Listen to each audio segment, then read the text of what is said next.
Hey guys, how's everyone doing today? Well, it's been a really slow news week for the Harkles, hasn't it? Not really. Me being a bit sarcastic there. I'm just going to really go over the two are in the UK now, aren't they?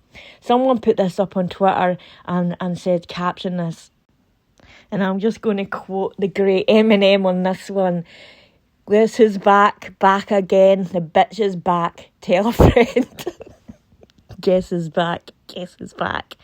Oh, she's back. Oh my God, she's back. So, they've been clearing... Well, I'll show you a tweet. Someone put a tweet up saying they've been clearing out an area for the Harkles to arrive. So, the news media are saying that they'll have a ring of steel around them. But Manchester police are saying that it won't be them that are providing this service. So anybody in Manchester, keep an eye out. If you see a police officer, if you see anybody, a tax-funded protection officer there, report it to your local, your local MP. Because that is ridiculous. They're not here. They're here on behalf of themselves. And sources close to the Queen are saying that she's waiting for the next nuclear bomb, and it's taking its toll on her. And as we know, Harry's suing the British government, saying that because his taxpayer-funded armed police bodyguards were taken away, it's unfair. Get a grip. You're a middle-aged crybaby, Harry. Grow up, you and that.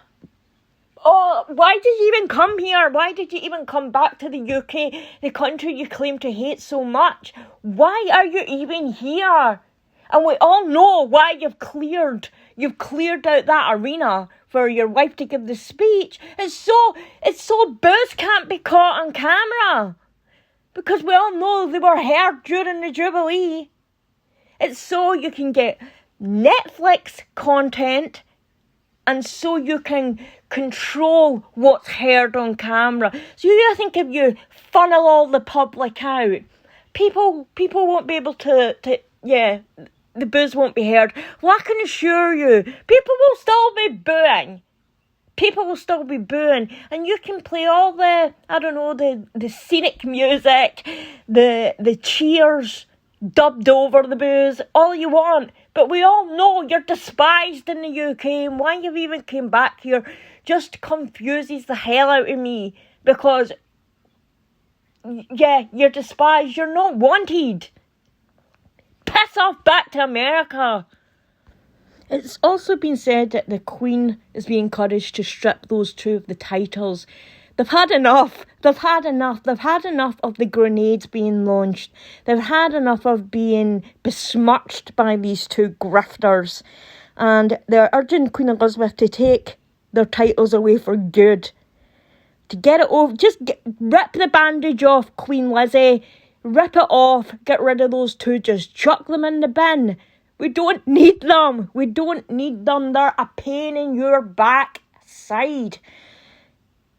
Can you not tell by the amount of videos from the British public? Can you not tell by the outcries on places like Twitter and Facebook how much these two are despised? Just cut the ties that bind. Rip the bandage off, and I can guarantee you, just let them two just fade into the darkness where they belong, petty demons. Also in British news, they've started, they're wasting money. They're wasting money, people, painting fire trucks LGBTQ mafia, the alphabet mafia colours.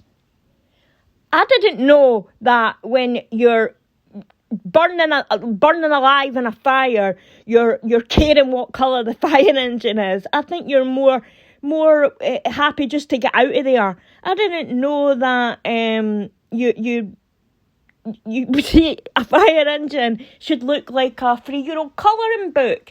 I thought they were there to protect the public. I didn't expect a fire engine to rock up looking more like an ice cream van than an actual fire engine that's meant to be red for a bloody reason. Red means danger. What's dangerous about that, wasting £17,000 on bloody that? I support the gay community, absolutely support them, but even they have to think to themselves, what a waste of bloody money. While people can't afford to eat, while people can't afford to heat their homes, yeah, the government's thought, we've got a great idea. Let's just waste £17,000 painting a rainbow on a bloody fire engine. Unbelievable. So also in the news, they're talking about William and Catherine's upcoming trip to New York for their Earthshot prizes, where William's going to give a speech for the climate. Yeah, you all know how I feel about that. But let him do his thing, But we all know that Meghan and Harry, we all know they're going to pull something that they always do. They do something to try and push themselves out in front of other royals when they're doing something. It also was exposed that, you know how Meghan said that she was praised in South Africa, like Nelson Mandela. Nelson Mandela's grandson came out and, yeah, he wasn't happy about this. The person that she said told her this has said, yeah, I can't remember telling her this. I spoke to her for maybe a couple of minutes. But yeah, I don't really remember meeting her. So apparently meeting Meghan Markle is so unremarkable that, yeah, people are forgetting. They've just forgot that they met her. And you know that these two are just going to be so jealous of William giving the speech at the UN. I mean, we'll just remind you all, like, what Harry's speech looked like.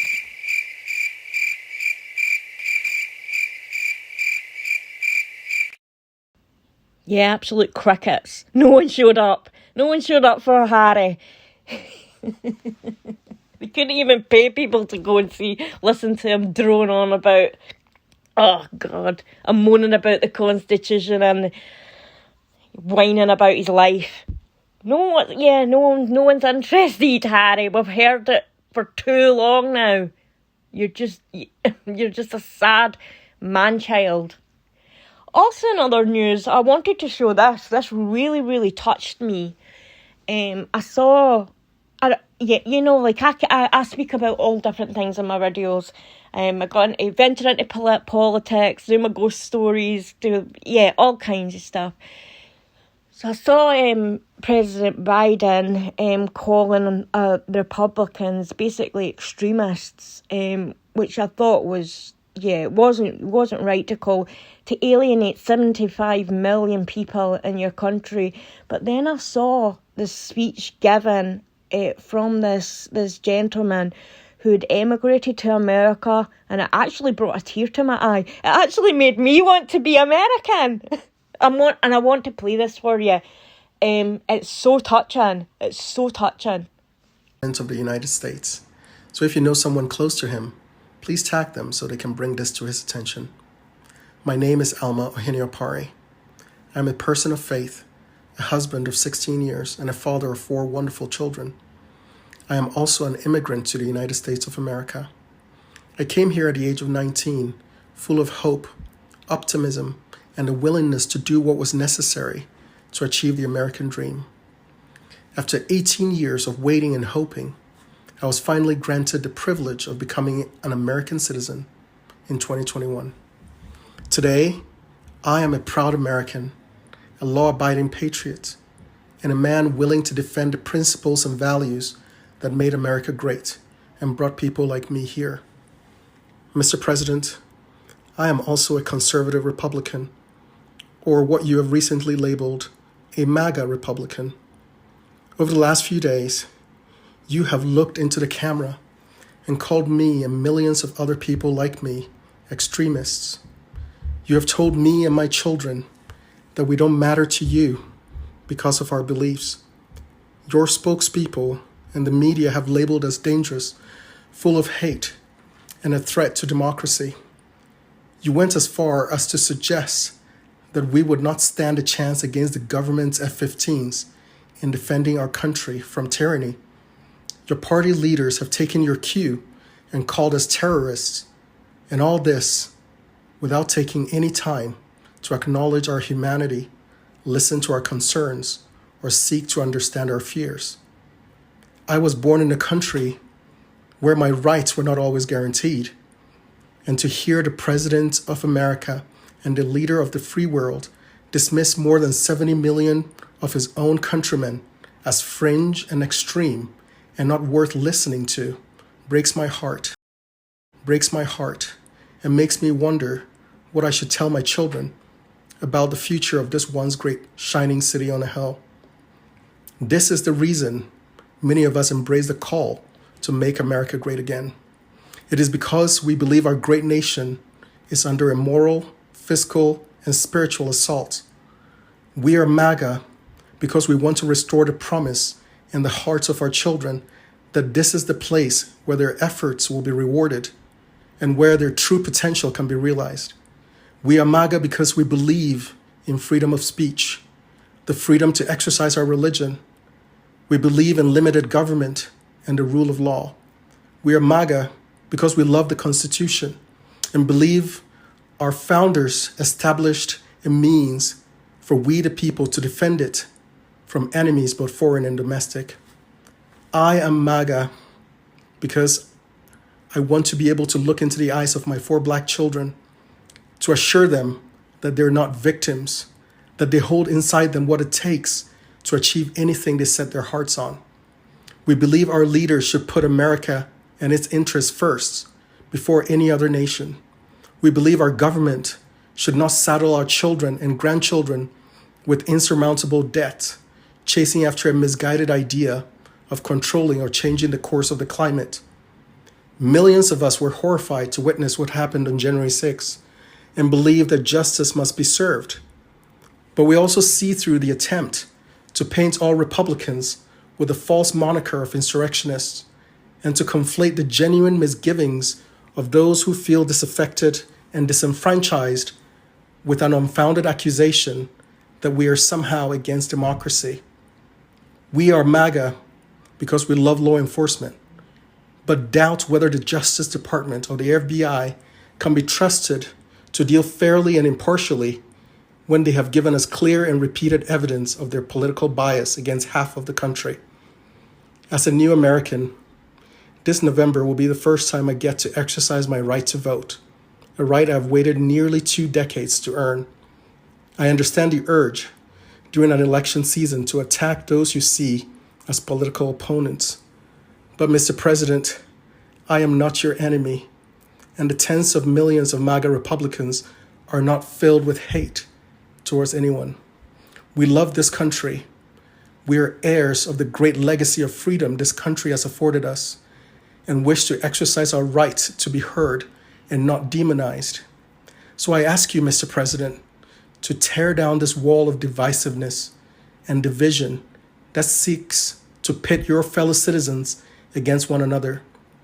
Heed your own call for unity and lay off the rhetoric that seeks to demonize and defame millions of people who would give their lives and fortunes to defend these United States. If you believe in the redemption of America, then give my children a reason to hope, a reason to believe that our best days are ahead of us, in spite of the challenges we face as a country. Thank you for listening.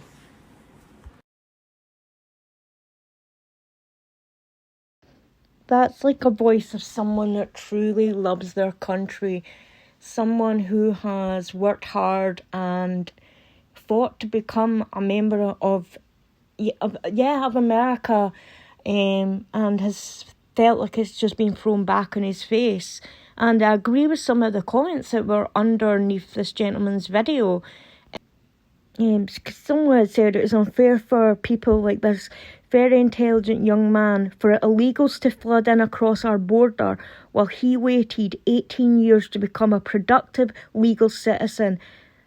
And they're true. That's just so true. And the same is happening here in the UK. we're being inundated, flooded by all these illegal immigrants. And we can't even afford at the moment to take care of our own. We can't afford, we don't have housing to take care of our own homeless. Where we're meant to put all these people? I agree that places need to give sanctuary to people fleeing from persecution. But most of these people that are coming across our borders at the moment, they're economic migrants. We see there's actually videos of them on TikTok. They're actually putting the price up of how much it costs to either go to, America or come to the UK. And when they get to the UK, they're driving about in convertibles, showing how much money they've made. How are they making all this money when they're here fleeing persecution? How are they imagining to afford all these thousands and thousands of pounds to get here? Yet you've got people like that gentleman who waited 18 years to do it the right way, and he gets it through back in his face. I just thought what he said was just really moving. And honestly, I was like, hell yeah, I want to be an American now. And I love my country. I'm Scottish through and through. I'm a real patriot to Scotland. But when you hear someone speak about how much they love their country like that, yeah, it's moving. It's really moving. Well, I'm going to go now, guys, and I'll be back later. I hope you're all doing well today, and I love y'all. Bye.